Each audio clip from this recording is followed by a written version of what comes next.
My name is Emily Harrison.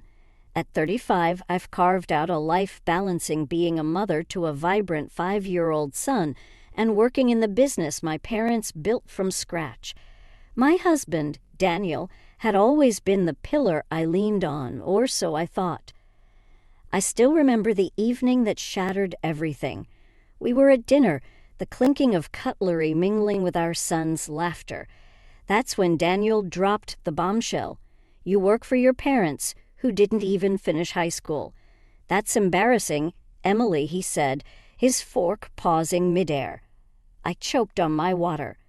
Why does that matter now? I asked. Daniel shrugged, a look of disdain creeping onto his face. I just thought you came from a more educated family. It's not a good look associating with dropouts. I stared at him, my heart pounding. This was the man who'd vowed to love and respect me, the man who'd embraced my parents like his own, yet here he was sneering at their life's work. But they've built a successful company, Daniel. They worked hard for everything we have, I stammered, trying to keep my voice steady. He scoffed. Hard work, please. They probably just got lucky. It's not like they had the brains to do something significant. The words stung like a slap. I looked across the table at our son, blissfully unaware munching on his food. How could I explain to him one day that his father looked down on his grandparents? Daniel, they're my parents. You've known them for years. Why are you saying this now? My voice was a whisper laced with disbelief and pain. He leaned back, his eyes cold. I guess I just never realized how limited their education was. It's not something to be proud of, Emily, and frankly, it reflects poorly on us.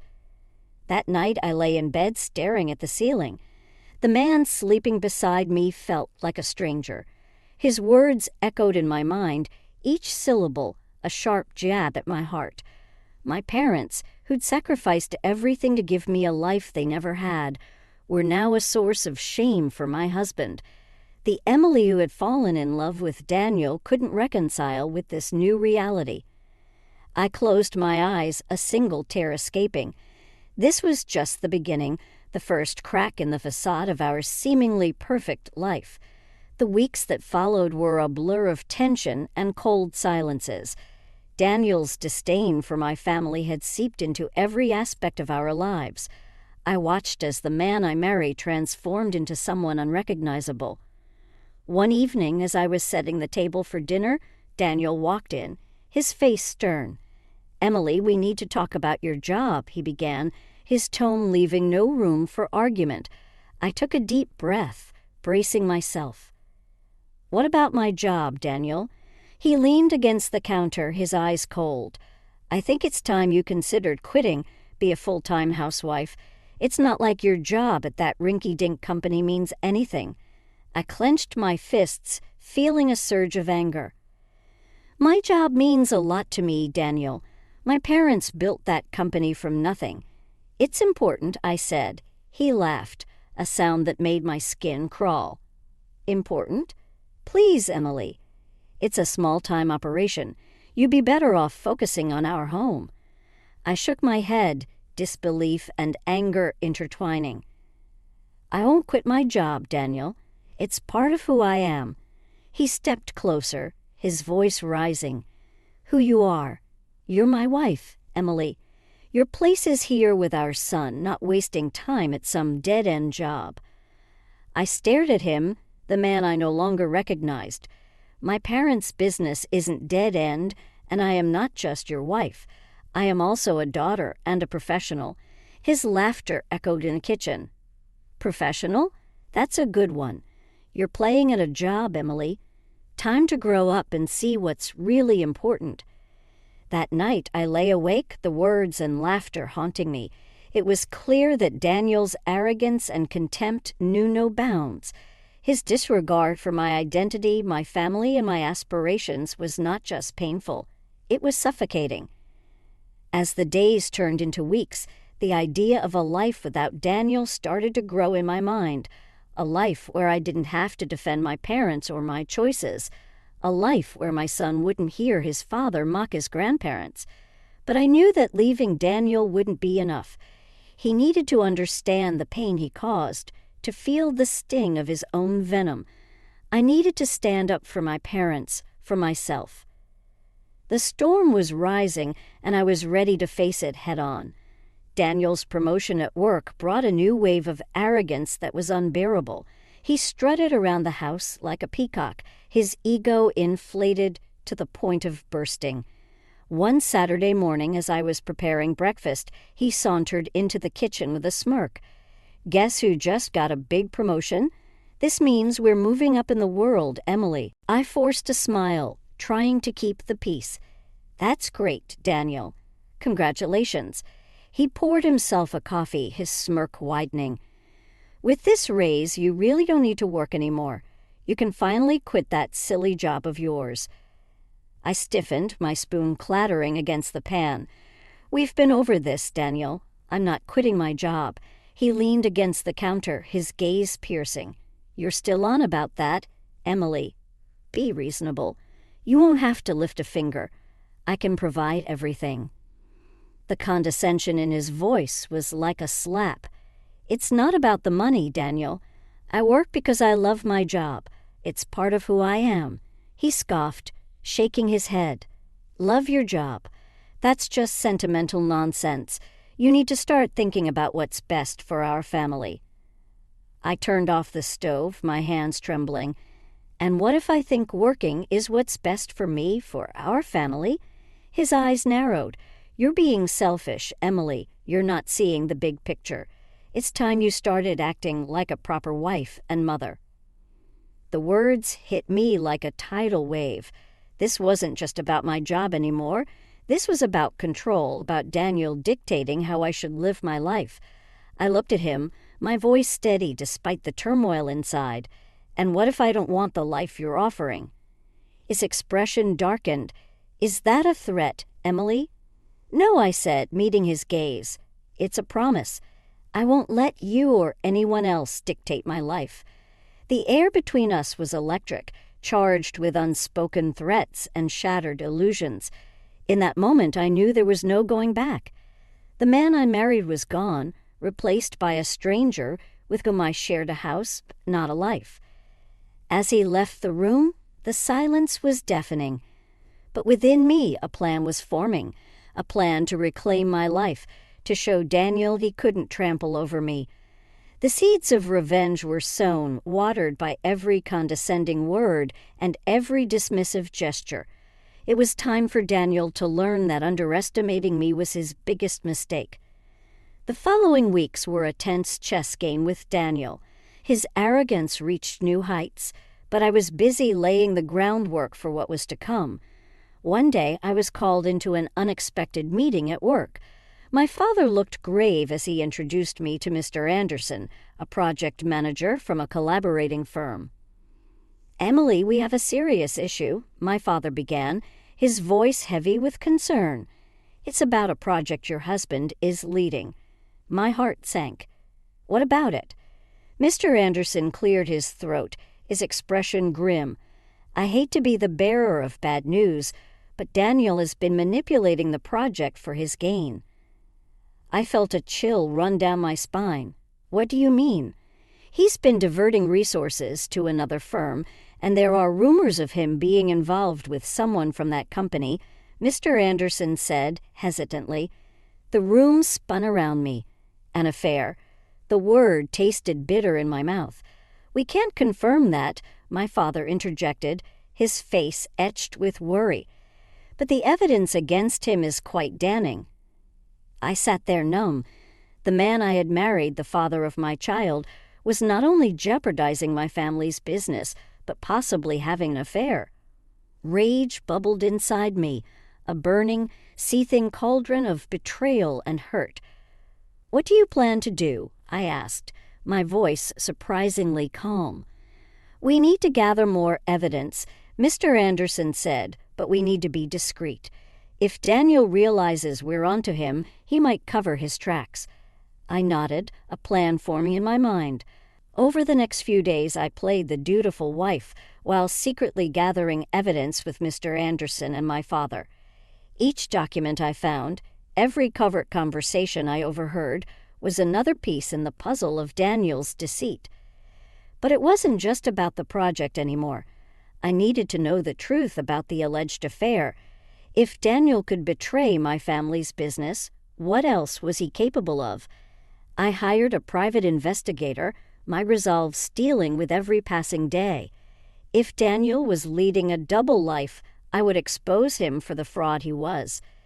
The day the investigator handed me the envelope felt surreal. Inside were photos and messages that confirmed my worst fears. Daniel was indeed having an affair. Tears of anger and hurt blurred my vision as I looked at the pictures. But amidst the pain there was clarity. Daniel had underestimated me for the last time. It was time for his house of cards to come tumbling down. Armed with the truth, my determination to bring Daniel down became unshakable. I met with Mr. Anderson and my father, our meeting charged with a sense of urgency. "We have enough to go public with his misconduct," Mr. Anderson said, his voice grim. "But we need to be strategic about this. We can't just expose his professional misconduct. We need to reveal his personal betrayal as well. It has to be a complete takedown." My father looked at me, a mix of pride and concern in his eyes. "Emily, are you sure you want to do this? It's going to get ugly." I clenched my jaw, feeling a surge of resolve. He made it personal when he betrayed our family. I'm ready. Over the next few days. We meticulously planned our course of action. Mr. Anderson gathered the necessary evidence from the project, while I compiled proof of Daniel's affair. The plan was to confront him at his company, where he could not escape the consequences of his actions. The day of reckoning came swiftly. Daniel left for work, aware that his world was about to crumble. I arrived at his office with Mr. Anderson and my father, our faces set in determination. We confronted him in the conference room, the evidence laid out like a damning mosaic of his deceit.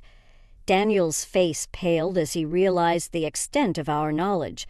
"What is this? Some kind of joke?" Daniel blustered, trying to regain his composure. "No joke, Daniel," I said, my voice steady. "We know everything, the sabotage of the project, the affair, all of it." He scoffed, trying to brush it off. "You have no proof." Mr. Anderson stepped forward, laying out the documents and photos. "We have all the proof we need. Your career is over, Daniel." Daniel's eyes darted around the room, desperation creeping into his expression. "You can't do this to me. I've worked too hard to get here." I looked at him, my heart void of any affection I once had. "You should have thought of that before you betrayed us all." The meeting ended with Daniel being escorted out of the building, his career in tatters. As he passed me, his eyes met mine, a mixture of shock, anger, and defeat in his gaze. I didn't flinch. This was the price of his betrayal, a price he had to pay. As I left the building, the weight of the last few weeks began to lift. Daniel was out of my life, professionally and personally. It was time to rebuild, to focus on my son and my work, but above all, it was time to heal. The aftermath of Daniel's exposure was like a storm that swept through our lives, leaving a trail of revelations and consequences. His professional disgrace was just the beginning. A few days after the confrontation, I received a call from Daniel. His voice, once confident and arrogant, was now laced with desperation. "Emily, we need to talk. This is a misunderstanding. I can explain everything," he pleaded. I held the phone tightly, my resolve unwavering. "There's nothing to explain, Daniel. I've seen the evidence. It's over. You can't do this to me. You're ruining my life." His voice rose in anger. "You did this to yourself," I replied, the bitter taste of betrayal still fresh. "You made your choices, and now you have to face the consequences." He was silent for a moment, then his tone changed, becoming more sinister. "If you think you can get away with this, you're wrong. I won't let you destroy me." The threat hung in the air, but I wasn't intimidated. I'm not afraid of you, Daniel. You've lost your power over me." I hung up, feeling a sense of empowerment. Daniel's threats were empty, the last gasps of a man who had lost everything. The news of Daniel's affair and professional misconduct spread, and the reactions were immediate. His social circles shunned him, and his professional network crumbled. The man who had prided himself on his image and status was now a pariah, his reputation in tatters. As for me, I focused on rebuilding my life. The divorce proceedings were straightforward, as Daniel had little ground to stand on. I was awarded full custody of our son and a significant portion of our shared assets. But it wasn't the financial settlement that gave me satisfaction. It was the knowledge that Daniel's downfall was of his own making. He had underestimated me, thinking he could control and belittle me without consequence. In the end, it was his arrogance that led to his undoing. He had sowed the seeds of his destruction, and I had merely helped them grow. As I closed this painful chapter of my life, I looked forward to a new beginning, a future where I was free from Daniel's shadow, free to be myself and provide a better life for my son. Daniel's fall from grace was a stark reminder of the price of betrayal and arrogance, a price he would continue to pay long after our paths had diverged. The finality of the divorce brought a mixture of relief and reflection. The house, once filled with tension and discord, now resonated with a quiet peace. My son and I adjusted to our new life, where laughter began to replace the echoes of arguments. One afternoon, while sorting through old photographs, my son looked up at me, his eyes curious. "Mom, why don't we see Daddy anymore?" I paused, choosing my words carefully. "Sometimes people change, honey, and sometimes it's better to be apart than together." He nodded, seemingly satisfied with the answer, and turned his attention back to the photos.